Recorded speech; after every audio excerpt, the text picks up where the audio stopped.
Question number 15 AP exercise 5.2 का NCERT solution. For what value of n are the nth term of 2ap 63 65 67 and 3 10 17 का कौन सा पद आपस में इक्वल होगा। जैसे कहने मतलब n के किस वैल्यू के लिए इन दोनों एपी आपस में इक्वल होगा। तो ध्यान से सुनना, हम कह रहे हैं कि अगर मान लो इस एपी का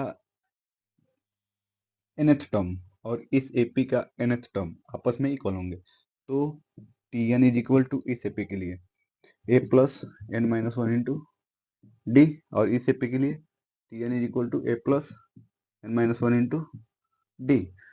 तो यहाँ पे Tn is equal to a कितना है 63 प्लस n माइनस वन और d कितना है और कॉमन डिफरेंस 2 का है।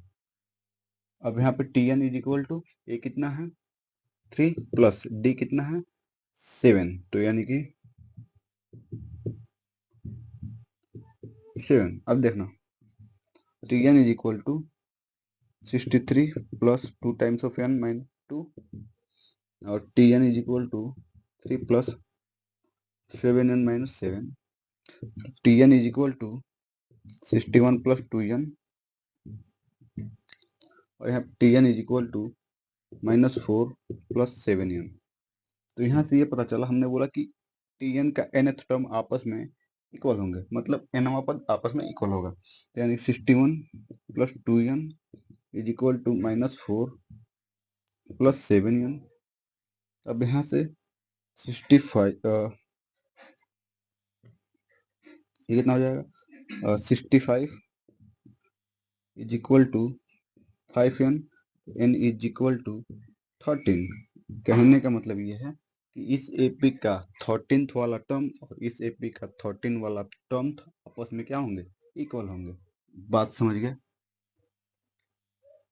इक्वल होंगे। वो सॉल्व वेरीफाई भी कर सकते हैं।